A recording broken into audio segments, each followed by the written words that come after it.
Learn English through Stories H7 PDF.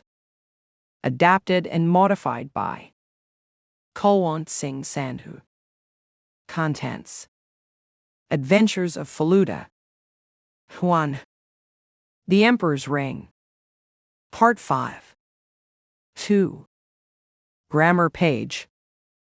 By, until, and by the time. The Emperor's Ring. Part 5. 5. That night, after dinner, Feluda said suddenly, "Topsh, what do you make of all this?" "All what?" "Everything that's happened so far." "Why, you should know, you're the detective besides. How can I draw any conclusions until we find out who that sannyasi was?" "But surely certain things are quite clear, for instance, the fact that the sannyasi went into the bathroom and didn't come out. Now that is pretty revealing, isn't it?" "What does it reveal?" "Can't you figure that out?" "Well, all it can mean is that the chowkidar wasn't paying enough attention." No, you ass." "What then?" "If the sannyasi had indeed come out, the chowkidar would definitely have seen him." "You mean he never did?" "You remember what he was carrying?" "Look, I wasn't. Oh yes, he had a small attaché case." "Have you ever seen a sannyasi with an attaché case?" "No, can't say I have." "Well, I think that's distinctly suspicious." "What do you suspect?" "That sannyasi was no more than a non-sannyasi, just like you and me, and his normal clothes were in that attaché case. The saffron robe was a disguise. Possibly the beard was false too." "Oh, I see, you mean he changed into different clothes, stuffed his robe into the case, and came out looking totally different. No wonder the chowkidar couldn't recognize him." "Yes, now you're talking." "But who threw that piece of paper at you?" "Either the fake sannyasi himself, or one of his men. He must have heard us making inquiries at the station, so he decided to give us a warning." "All right, but are there any more mysteries?" "There is no end to them, my boy. Who followed Dr. Srivastava in that black car, who was watching us from the gate, smoking a charminar and chewing a pan. Was it the same sannyasi, or was it someone else? What spy did Piril talk about? Why does Bonabihari Babu keep wild animals in his house? Where had Mahabir seen Bonabihari Babu before? How much does he know about the ring?" I lay awake that night, thinking these things over. Feluda was scribbling something in a blue notebook. Then he put it away and went to bed at 10:30. Soon he was fast asleep. Drums beat in the distance. Oh yes, Ram Leela. I heard an animal at some stage. It might have been a dog or a jackal, but it sounded like a hyena. Why was Feluda puzzled by Bonabihari Babu's wild animals? One didn't always have to do things for a specific reason, did one? People had strange hobbies. So perhaps keeping wild animals was just a hobby for him. It's difficult to tell when I fell asleep. Nor can I tell what woke me. It was still dark, and everything was very quiet. The drums were silent, as were the animals. All I could hear was Feluda breathing heavily in his sleep next to me, and the alarm clock ticking behind my head.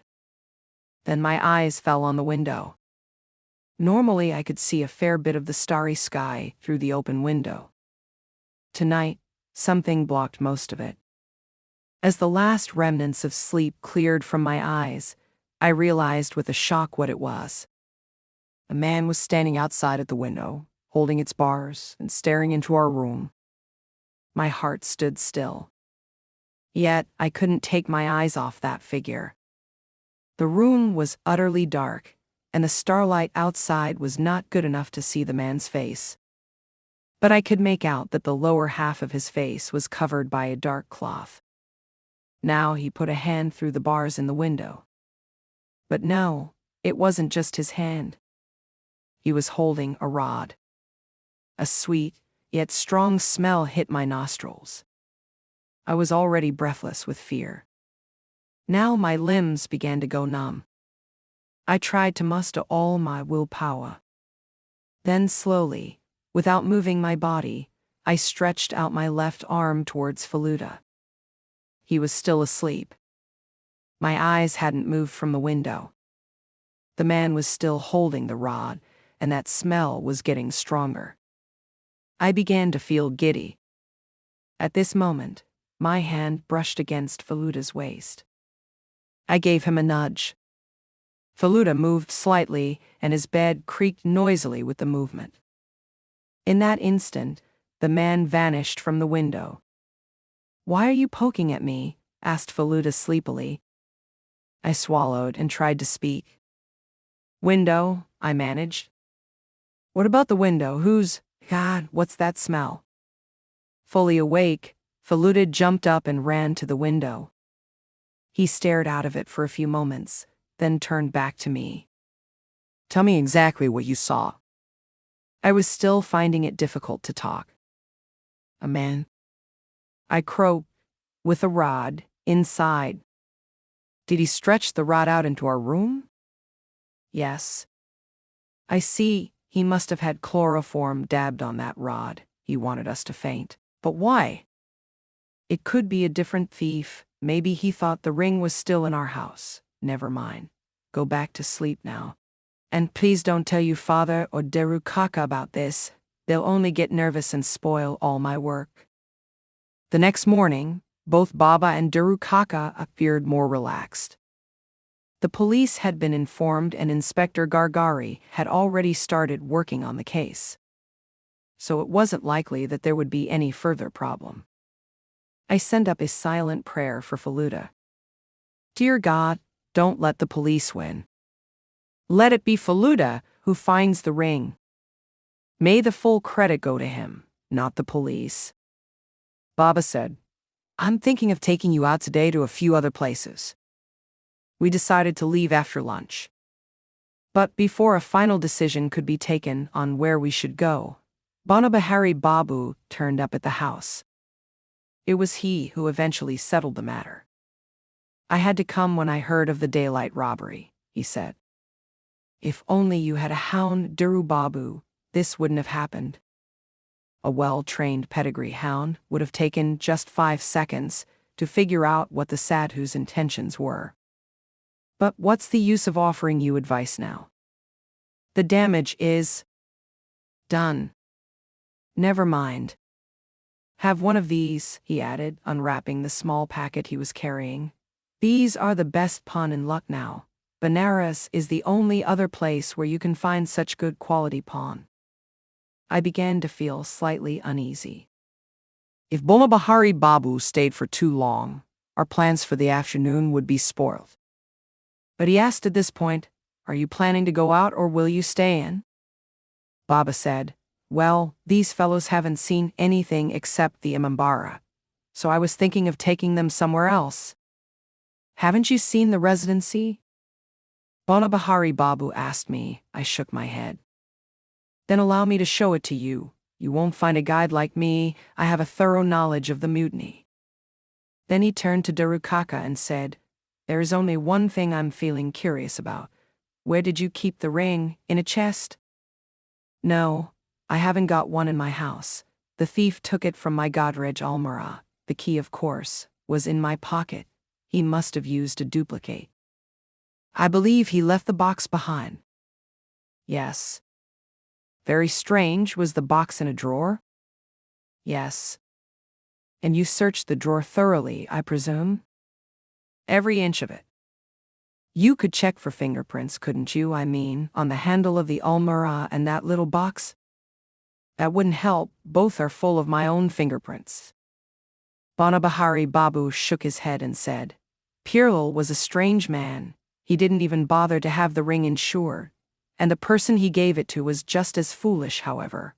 I hope he's now learned a lesson." We didn't get the chance to take a tanda this time. All of us got into Bonabihari Babu's car.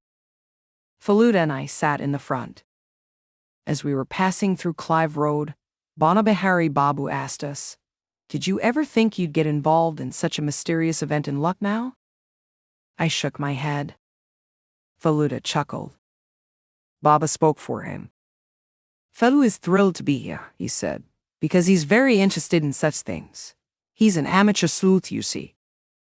Indeed. Bonabahari Babu sounded both surprised and pleased. It's an excellent way of exercising the brain. Well, Fellow Babu, how far have you got? I've only just started.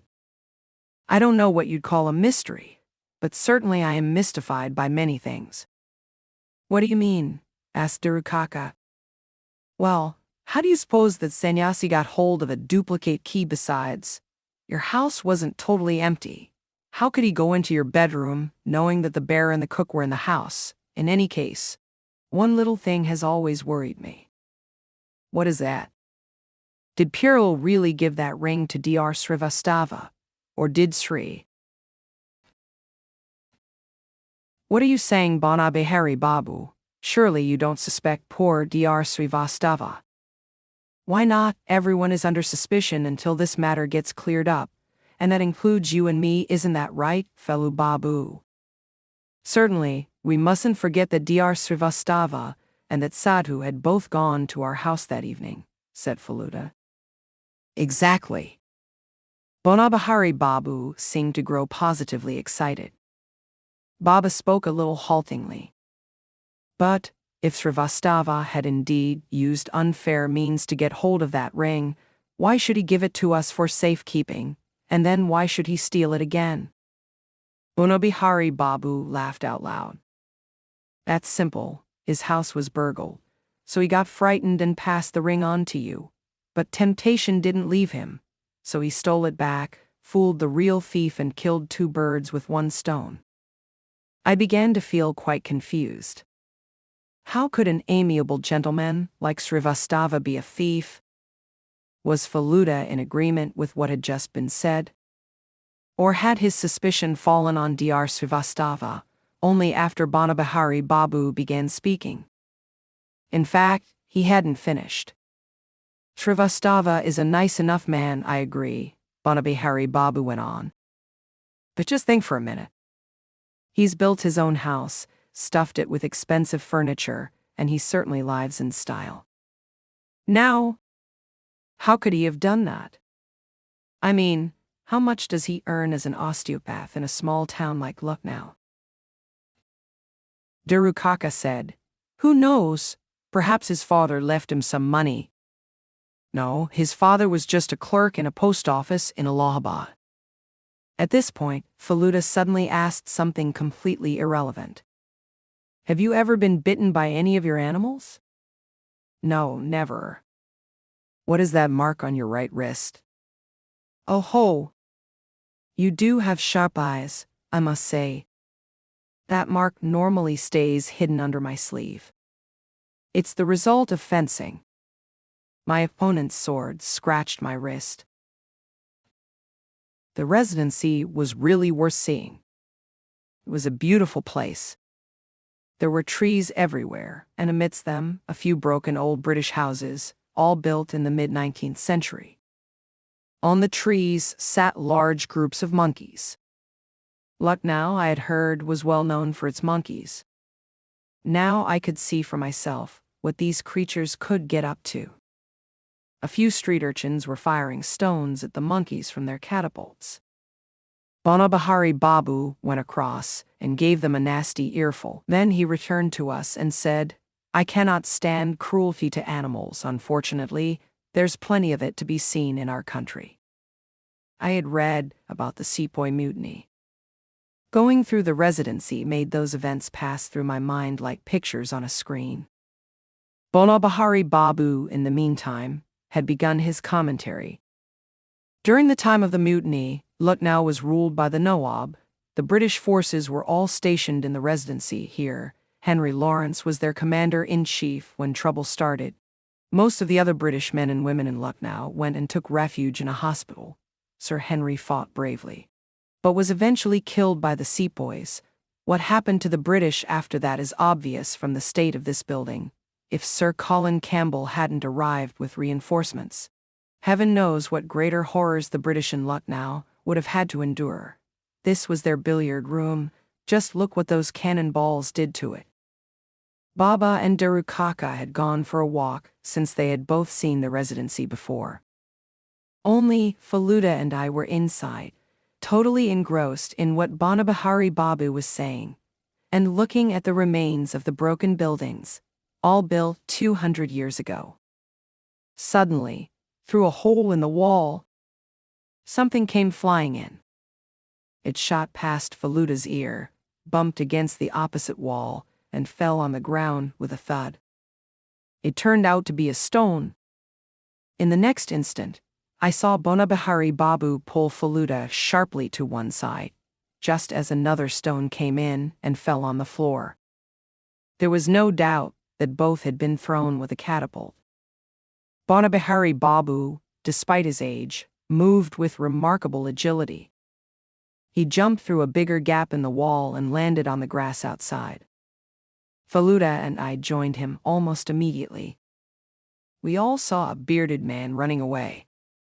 He was wearing a black coat and a red fez cap. Faluda rose to his feet without a word and ran after him. I was about to follow, but Banabahari Babu pulled me back, saying, "You are still only a schoolboy, Tapish. It's better that you stay out of this." Faluda returned in a few minutes. "Did you catch him?" asked Banabahari Babu. "No," said Faluda. "I was too far behind. He got into a black standard car and fled." "Scoundrel," Banabahari Babu muttered. "Come on now, we'd better get out of here." A little later, we met Baba and Darukaka. "Why are you panting, fellow?" Baba asked. "Perhaps he should give up being a sleuth," said Banabahari Babu. "I think it gundas after him." Both Baba and Darukaka began to look rather alarmed when they heard our story. But in the end, Banabahari Babu laughed. "Don't look so worried," he said. "I was only joking. Those stones were actually meant for me, not fellow. Didn't you see me yell at those boys? It was simply their way of paying me back." Then he turned to Faluda and said, "Even so, fellow Babu, I would say that you really must be more careful, after all. You are young and new to this place. Why get involved in something that doesn't concern you?" Faluda remained silent. We began walking back to the car. "Was it really him they were trying to hit, or was it you?" I whispered to Faluda. "Do you think he'd have taken it so quietly if he was their target? Wouldn't he have screamed the roof down? Or what's left of it?" "I agree with you. But I've got hold of one little thing. That man dropped it." Faluda took out a small black object from his pocket. It was a false mustache. One side still showed traces of gum. He put it back in his pocket and said, "Banabahari Babu knows very well those stones had been thrown at me." "Then why didn't he say so?" "Well, either because he didn't want us to get worried or what?" Faluda didn't reply. Instead, he inclined his head, snapped his fingers and said, "The plot gets thicker and thicker, Topsh. You're not to disturb me at all." He did not speak to me again that day. On returning home, he spent most of his time either pacing up and down in the garden or scribbling in his blue notebook. I took a quick look at what he'd written when he went out into the garden. But I couldn't read a single word, for the script used was something I had never seen before. 2. Grammar page. Bye. Not later than. I sent the documents today, so they should arrive by Friday. Equals on or before Friday, not later than Friday. We'd better hurry. We have to be home by 4 o'clock. Equals at or before 4 o'clock, not later than 4 o'clock. Where's Seema? She should be here by now. Equals now or before now, so she should already be here. This bread has to be used by 15 August. We use until or till to say how long a situation continues. A. Shall we go now? B. No, let's wait until it stops raining. Or till it stops raining. I was very tired this morning. I stayed in bed until 10:30. I was very tired this morning. I didn't get up until 10:30. Something continues until a time in the future. Banta will be away until Monday. So he'll be back on Monday. I'll be working until 11:30. So I'll stop working at 11:30. Something happens by a time in the future. Sima will be back by Monday. Equals not later than Monday. I'll have finished my work by 11:30. Equals I'll finish it not later than 11:30. You can say, by the time something happens. It's too late to go to the bank now. By the time we get there, it will be closed. Equals it will close between now and the time we get there. You'll need plenty of time at the airport. By the time you check in and go through security, it will be time for your flight. Equals check-in and security will take a long time. Hurry up. By the time we get to the cinema, the film will already have started. You can say, by the time something happened for the past, Karen's car broke down on the way to the party last night. By the time she arrived, most of the other guests had left.